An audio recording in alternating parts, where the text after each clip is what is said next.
Hello and welcome to a very exciting edition of the Immigrant Magazine Weekly. I'm Pamela Anchang. A young Black man struggling to support his family crosses paths with an overworked police officer with PTSD.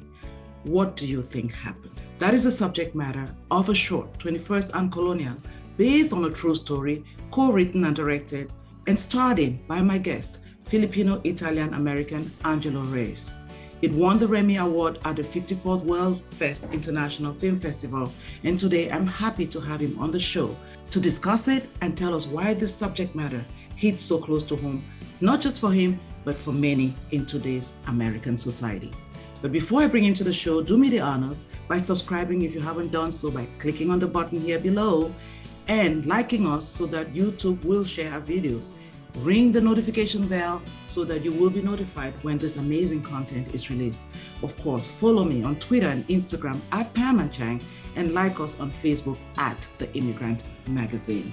Without further ado, let's welcome Filipino Italian amazing actor Angelo Reyes. So welcome, Angelo. Nice to have you. A pleasure to have me. Thank you so much for having me. I'm really grateful. The pleasure is mine as well. So Filipino Italian. Yes. So yes. Who's Filipino, who's Italian, who's American? Were you born here? I was raised in Naples, Italy, and my father is Filipino, and my father was left the Philippines to join the Navy. Then he was stationed in Naples, Italy. Met my mom there, learned how to speak Italian, and I have two brothers, so all three of us were raised in Italy. And then I came. Then he got stationed back. He got orders back to go to the United States at Virginia. And I was about 9-10 years old when I came to the US. Very exotic. I love it. I mean, all I could think about was how great the food is.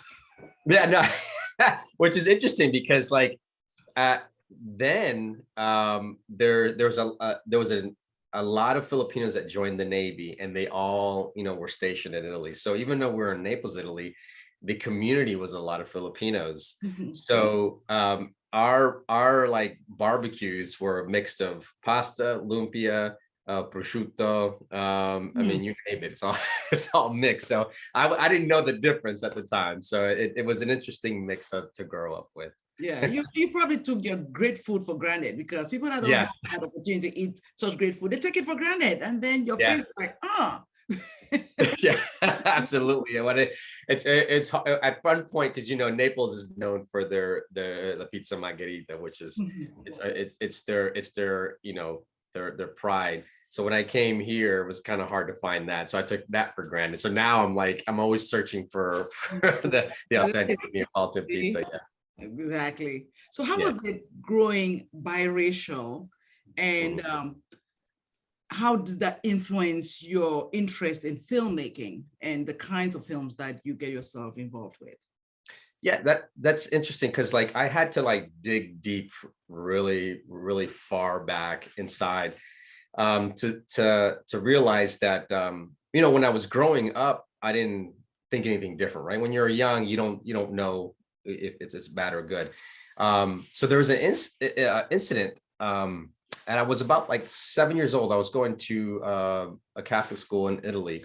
So, and I never knew what the problem was. And later on, my mom was telling me that I was being mistreated because I was different, in that sense. So there was some incidences where, I'm always getting picked on, and their names that were said to me, and at that time they didn't really understand, because I was different. I was a little bit different. And I think that carried me on later on to my teens, because when I came to the States, I was always acting out, and I didn't understand why I was acting out until later. I started, when I was 14, I started dabbling into filmmaking, and acting. So I created my I should say one of my first films when I was 14 in high school. And I realized that I can be anybody I want and not be criticized, not be, no opinion about me will be made, because I'm entertaining. I'm being somebody. I'm in a different world, basically, right? So there was no problems or discrimination through that. As everything was going through, even like in later on and through in college, I realized that what happened to me back then would affect me more now, and I didn't realize it, because a lot of the stuff, like, it's internal. You block it out and you don't remember. And then I realized, I'm like, okay, what happened to me then, it's really affecting me, my identity today, just because I wasn't Italian enough or Filipino enough. I had some situations where, as far as when acting, I should say, I was auditioning for parts for Italian. They had to speak Italian fluently, and I spoke it fluently. I spoke the dialects, but because I didn't look like your Italian looking, you know what I mean? I wouldn't get it, or I will get dismissed. And then same deal with the other side. On my Asian side, I didn't look Asian enough. You know what I mean? So that was tough on myself, and that's why I had that resentment throughout the years. Yeah. But filmmaking, it gave me an opportunity to show a different thing to the audience. You know what I mean? What Filipinos or half the time will look like, or what can and cannot be. Because there's a lot of in Naples, Italy, because we're so close to the African countries. We're all mixed, and that's why we're darker skinned. We're different from the northern Italians and the southern Italians. So it's a big difference. But people don't realize that. So they actually look like me down south of Italy. So same deal with Filipinos. It's like, we don't look Asian. Because the heritages back then was the Spaniards that ruled the Philippines for over 300 years. So I'm like stuck in the middle trying to figure out. But I use filmmaking to express that. So I think I have a better time. And I'm much happier doing that, as far as showing these type of stories and putting Filipino characters. And I even twist it up and I put a Filipino character that speaks Italian or Spanish. You know what I mean? So I do that on purpose, just because it's much bigger than myself and what I went through. That is so amazing. So you kind of took those challenges and converted them into like assets for you, basically. Yeah. Yes, yes. It's a shame how we cannot look beyond the skin and see someone looks beautiful, someone is a great human being, and we want to focus on how they look. And I just actually published an article on our website, immigrantmagazine.com, about Asians who, for many years, I interviewed a young lady, a young and up-and-coming artist. I think she was Filipina, and she talked about not seeing herself in media. Yeah. And I didn't understand. That was a long time ago. And then now, fast forward, I'm meeting lots of stories about Asians feeling invisible. Yeah. And then you go to do the research and you find out that they've been at the forefront of so many innovations. Yep. Not just in entertainment, in technology, name it, they're everywhere. So why are they feeling invisible? Yeah. It's, to me, I think, it's that opportunity. So somebody asked me this question, is like, this same thing. It's like, why do we feel like that? Yes, a lot of Asians are in the background. They have the the technology, they do the most technical, diverse jobs, but in the culture, and it's changing a lot. Like with me, my experience is that the Filipino culture, and maybe even some of the Italian culture too, but Filipino culture is, entertainment is still considered a hobby. You know what I mean? And that's why my father was like, do what you want to do later, but finish college, but get something done. You know what I mean? Too. Yeah, which is great. And that's what I went to. And I think, but I think also it's also stuck to them. Like, it gets very shy of them to go to an entertainment or acting, directing, because of that.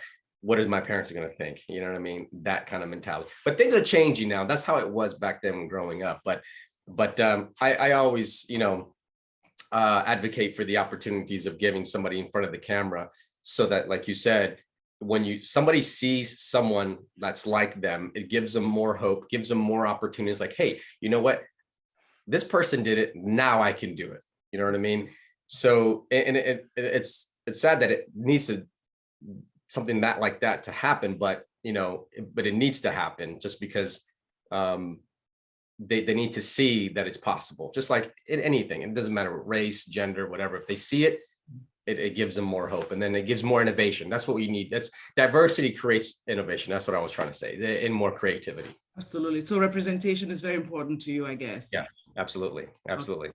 Yes. And now we come now, your film, 21st Colonial. Yeah. It's about a young Black man and this encounter with a police officer struggling with PTSD.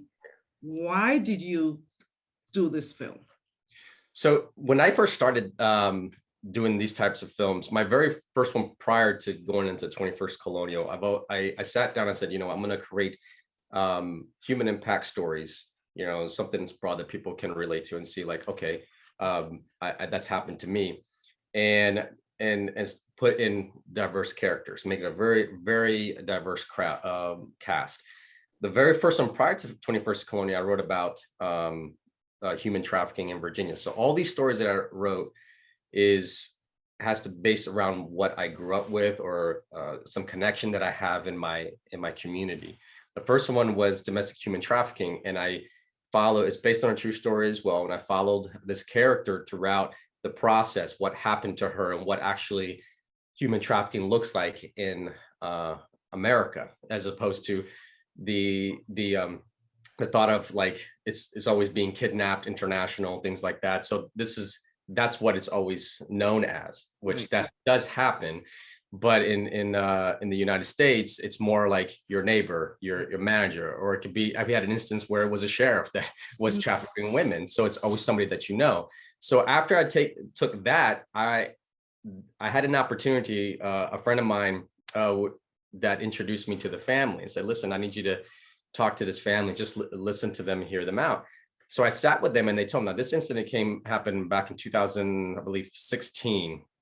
I wrote this in 2018, 2019.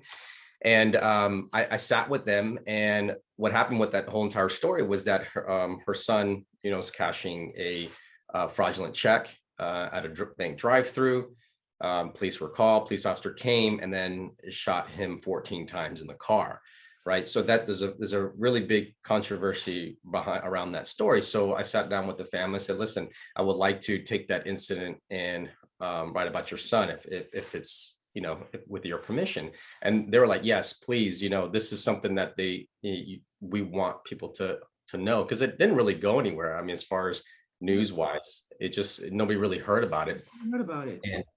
And so from that permission, I still talk to them to this day. I'm really good friends with the brothers. And in the film, I have some of their friends from high school of the victim in the film as well, because they could relate to them a little bit better. But I took that story, and then with the police officer, obviously I made him Filipino. The original was not. And I concentrated less on the racial issue and more of the problem, because there's a lot of times when you read the story, there was a lot of problems with the police officer, right? And they really didn't concentrate why he was still on the force, or even if that's the case, of what with the procedures, were they done right or whatnot. But so I wrote a story around that, and it's a parallel narrative, and it follows both their stories. So I wasn't biased, this is an evil person, this is the evil person. They both have a struggle, right?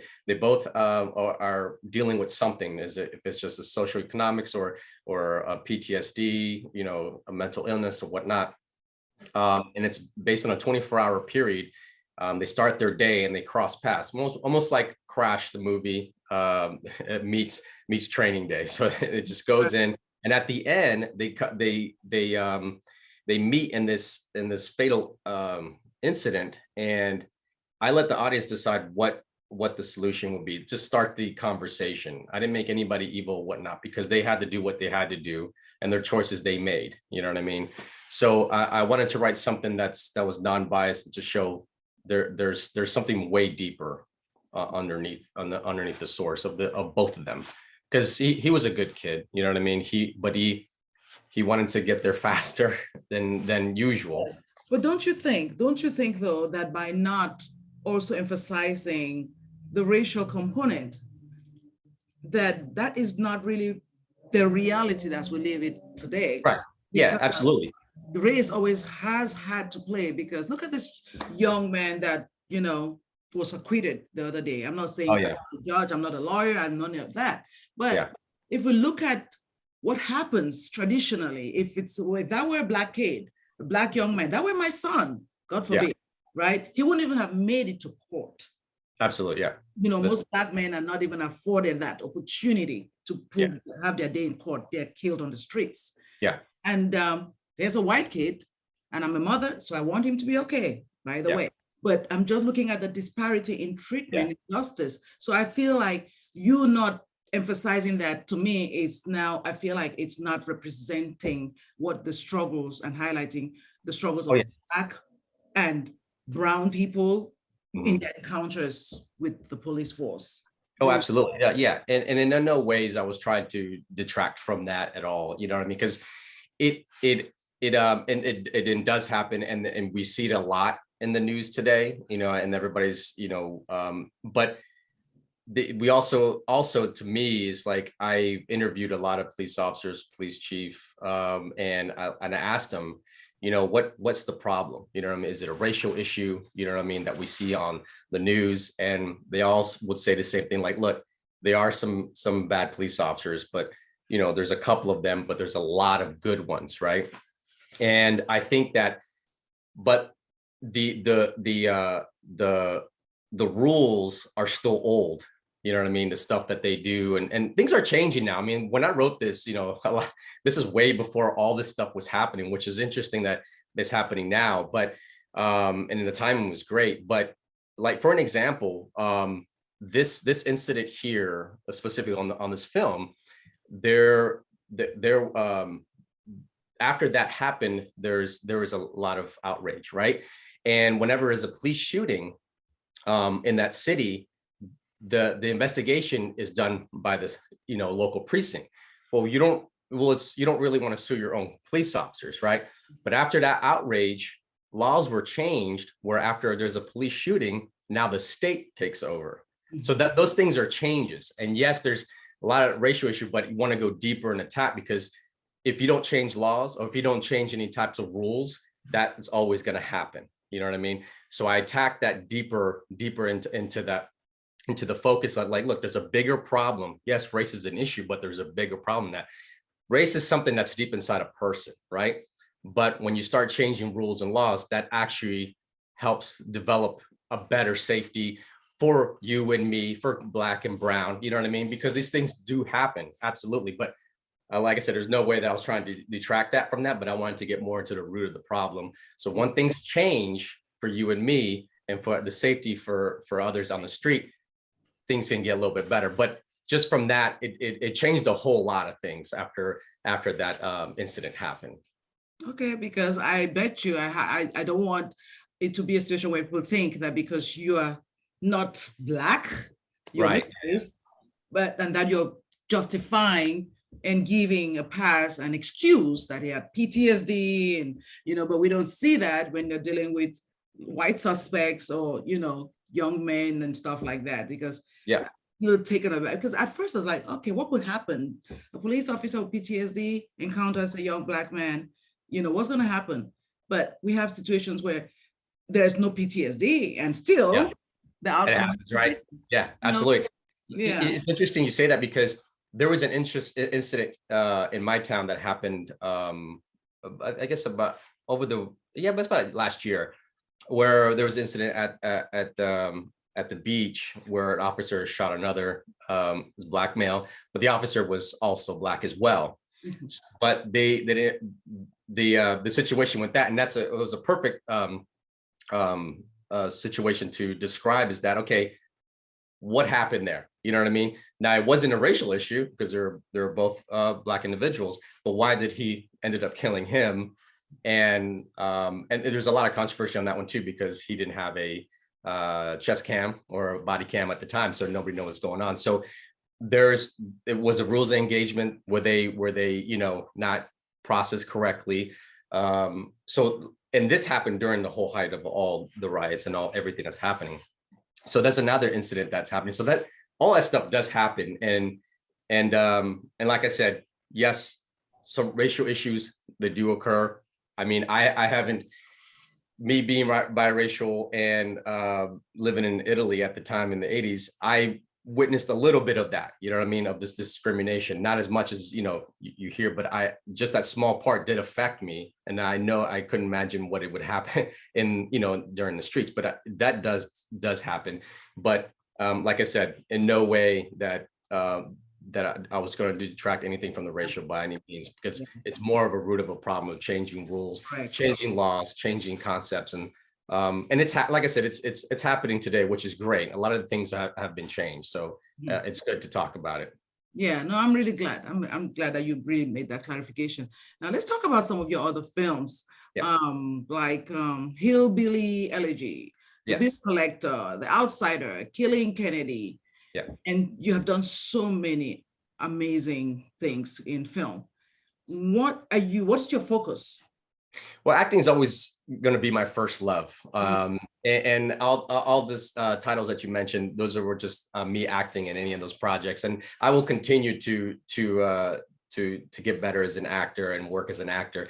Filmmaking is something that I can express as a person in my heritage culture. You know, it's easier to talk about these type of things when you're doing your own projects. And acting, you know, I'll act whatever the character is going to be. I'll you do that. Would. Yeah. Okay. Anything kosher, I believe. I imagine, right? They're good. Right. Yeah, no, that's good. I was just thinking about the fact that, you know, a lot of young people, the dream about becoming actors and designers, and, you know, you were a creative designer. When I first started, yes, that was the job that my dad told me I had to go. Yes, no, I know. I'm bringing this up for a reason, because I'm an immigrant mother, and my kids are very creative, and they live in California, they live in Hollywood, for crying out loud.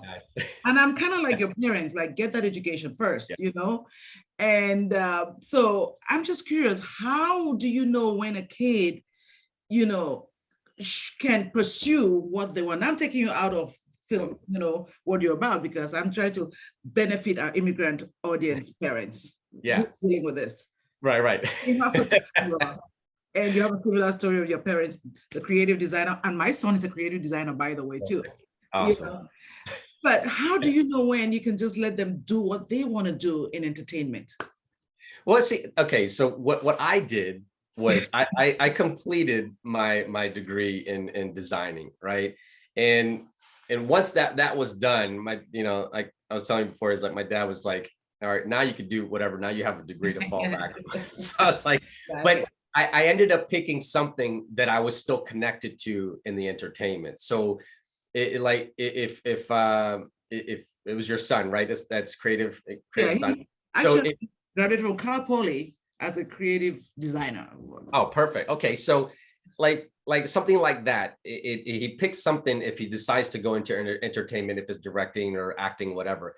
But they still go hand in hand, because what I did was I started working more behind the scenes. That's when I first started. So I was developing commercials, you know, designing, you know, websites for clients, and I started the background. So even if I wanted to act, I actually learned more of the background first.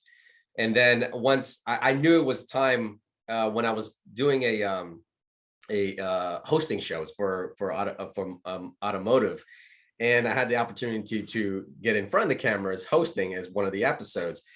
And I was probably like 21, 22 at the time. And I got there and I said, look, this is something I really want to do. That's when I got it. It's like, okay, I click, I'm going to go back to school to learn how to be in front of the camera. So that's what I did. I think that was my turning point there. Once I got in front of it, and I was already in my degree of work, you know what I mean? So, but creative design was something that was parallel to entertainment. So I actually used them side by side, and that's as close as you get. But obviously some people go to, you know, school for medical, attorney, or whatever. That's way off the spectrum. So the passion about this is just, it's so difficult raising, you know, kids as an immigrant with, you know, we have our cultures and we have value systems that are different from our children's, and even discipline is different. It's challenging, you know. Yeah.